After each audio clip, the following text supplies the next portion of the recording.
Unpucker. Good. Perfect. Yeah, you're good. Great, thank you. Like me, noble women in the Middle Ages don't have many legal rights. We're under the control of Social structure in the Middle Ages. Take one. Life was simple in the Middle Ages. The king and queen ruled over everyone in the land. Wait a minute, wait, stop the music! Cut!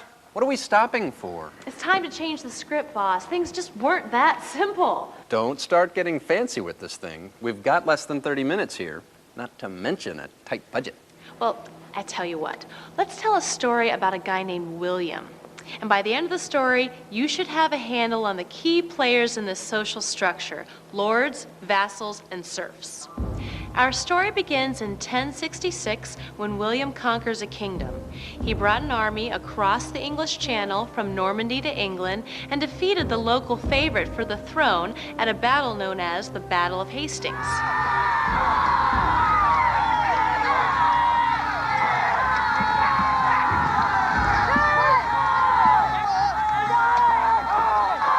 William became King William I of England, best known as William the Conqueror.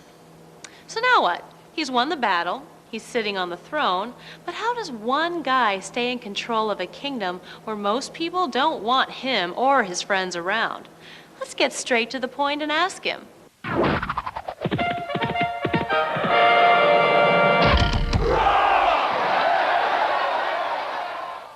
I have about me a few men I can trust, knights who fought beside me, and as king I own every bit of land in England.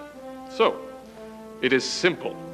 I give the most valuable thing I have, my land, to the men I trust. In exchange for the land, they owe me service, administer my laws, fight against my enemies, advise me whenever I call them to my court. They become my sworn followers called vassals, and I become their lord. I really don't give up the land, it still belongs to me. My vassals simply have use of it for as long as they honor our agreement. The kingdom is under my control. I have my soldiers at my beck and call, and none of it costs me a penny. William the Conqueror didn't invent this system of granting land in exchange for service. He's just a good example of how it worked. It was standard practice throughout Europe during the Middle Ages. So, this structure of relationships became a way to hold things together and to give some organization to society. Also, the deeds to the land of Hennessy. It worked because it offered benefits for both lords and vassals. In fact, maybe we should hear from one of those vassals. Here you go. Hey, that looks like... This is one of William the Conqueror's vassals. I told you it was a tight budget. Uh-huh. It was a great day for me when I became His Majesty's vassal. I placed my hands in his. Then, with one hand on the Holy Scriptures, I took an oath. An oath? Yes, it was part of a formal ceremony called homage, which established his loyalty to his lord. I promise, by my faith, that from this time onward I will be faithful to King William entirely, against every man, in good faith, without deception. My lord the king has given me a great many lands, 55 estates throughout England. On those lands of those estates, I can produce food, manufacture things like tools, clothes, and weapons that make me a rich man and a powerful man too. Because now, I am granting some of those estates to other knights. That means I am creating vassals of my own. I am their lord, and they swear loyalty and service to me as I swore to my lord. Most of my vassals have been given land in exchange for giving me 40 days military service every year. If they fail in their obligations, the land returns to me. And if my lord, the king, breaks faith with me, oppresses me, or harms my family, I, like any other vassal, may renounce my oath. So if that happens, who gets the land? The land must return to the original lord. But If the former vassal refuses to return it, the lord must get it back at the point of a sword. Okay, let's stop the story a minute. Time to sketch in the bigger picture. This deal between the lords and vassals is what we call a feudal relationship. And it wasn't always about exchanging land for military service. Let's get the lowdown on the other kinds of deals.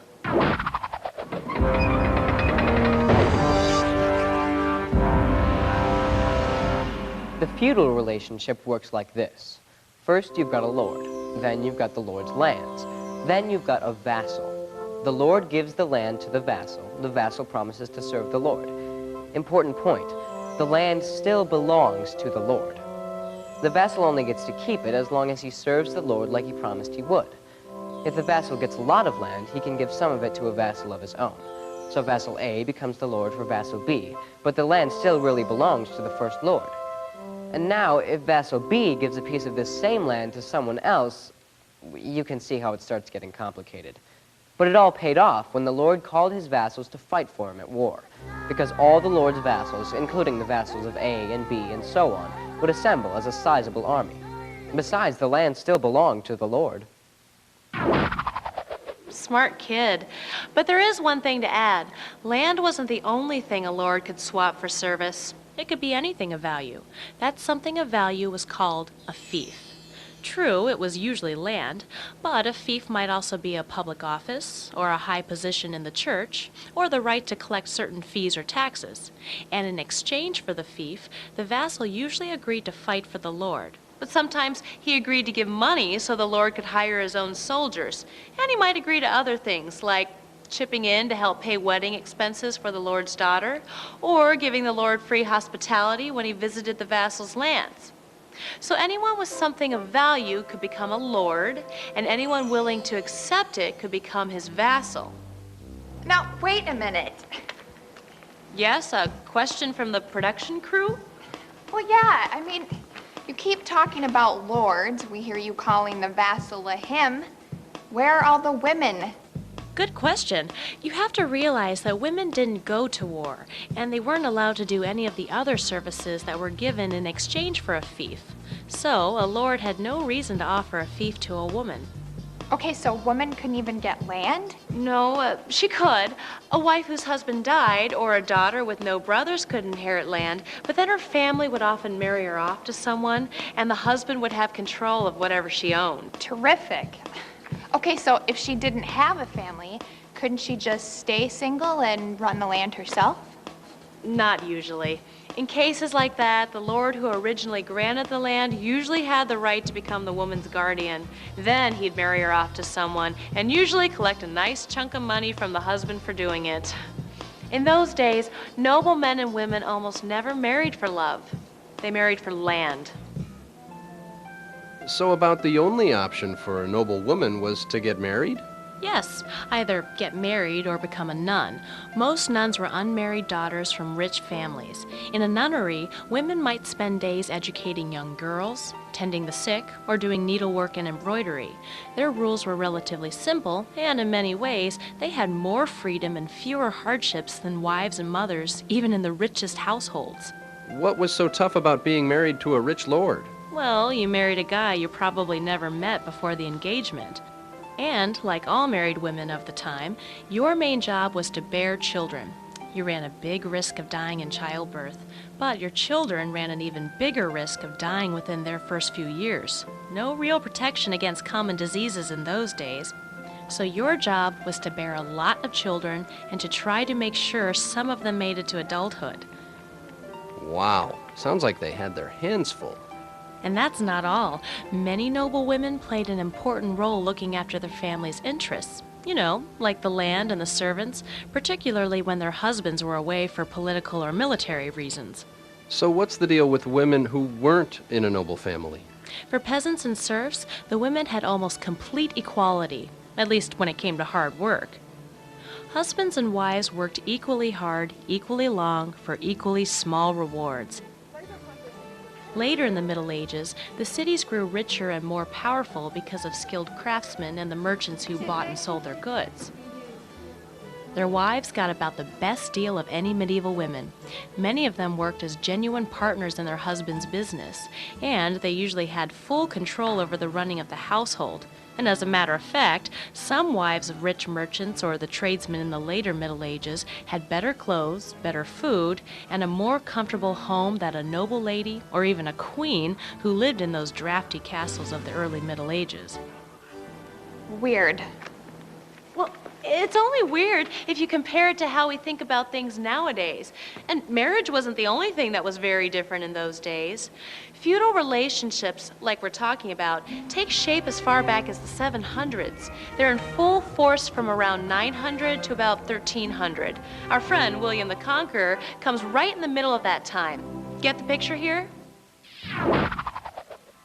Western Europe wasn't made up of nice, tidy countries with fixed borders like it is today. It was broken up into little pieces that keep shifting and changing hands. So to whom you swear allegiance becomes more important than where you live. Check out this guy. It's a different William this time. William Marshal, one of the most admired knights in the Middle Ages.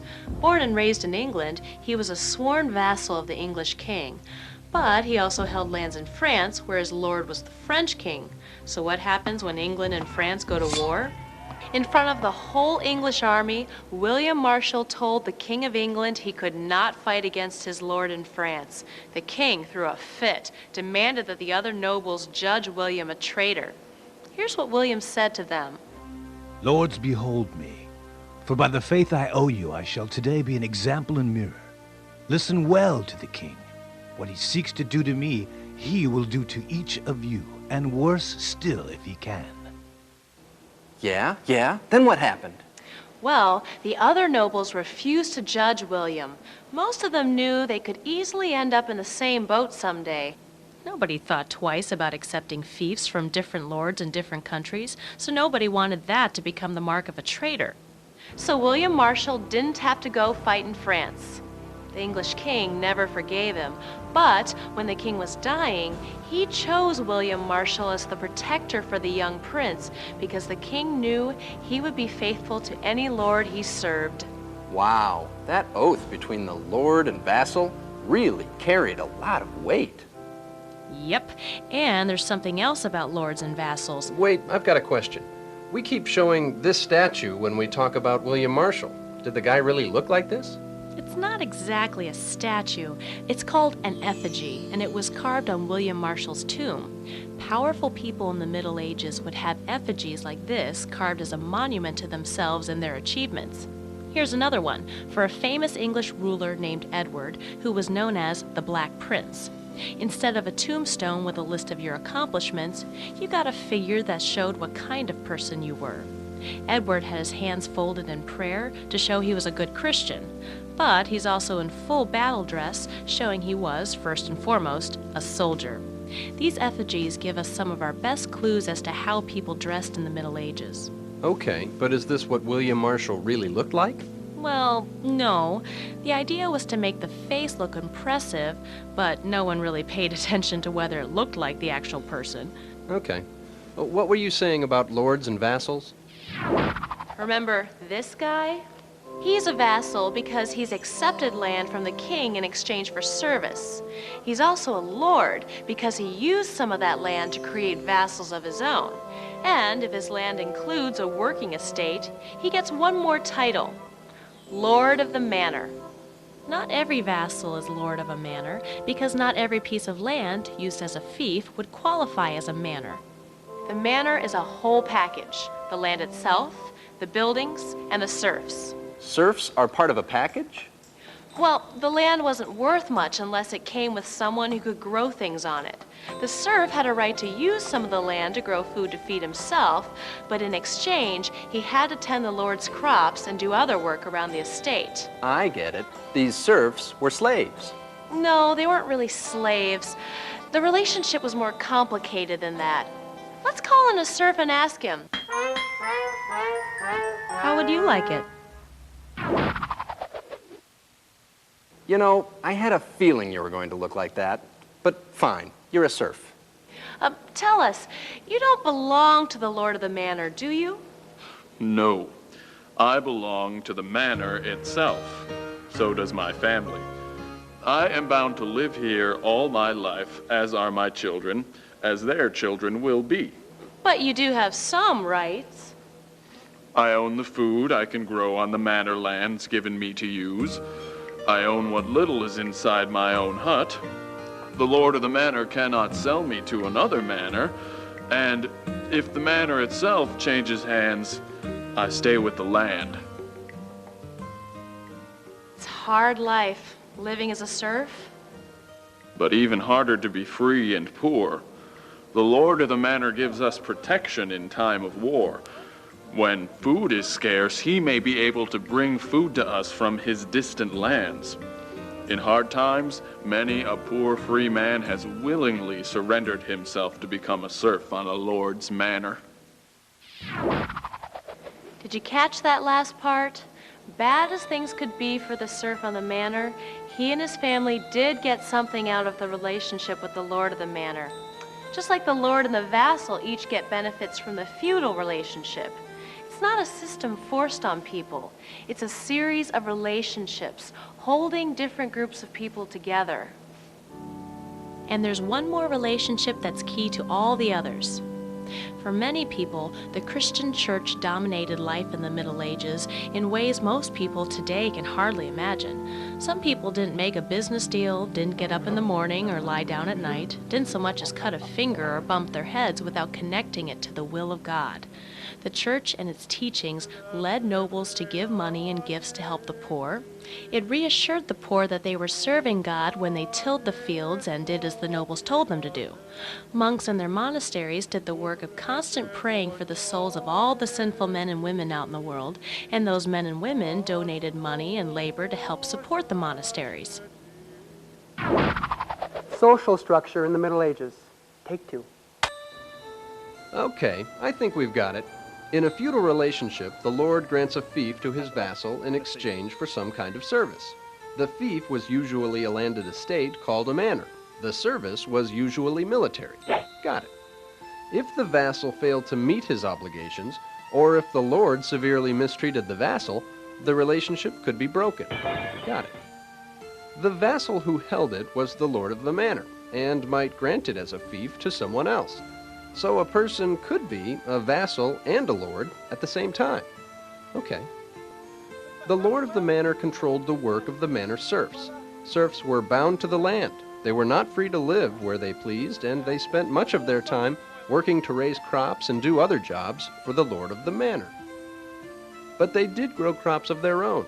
They could own property, and they could expect some protection from the lord of the manor, which is more than free peasants could usually hope for. Got it. And part of the glue that held all these relationships together was the church. Okay. In the Middle Ages, people believed that these relationships meant everyone in society depended on everyone else, and that the people on the top had a duty to protect the people at the bottom. It was the relationships that held things together. Okay? Beautiful. Not bad.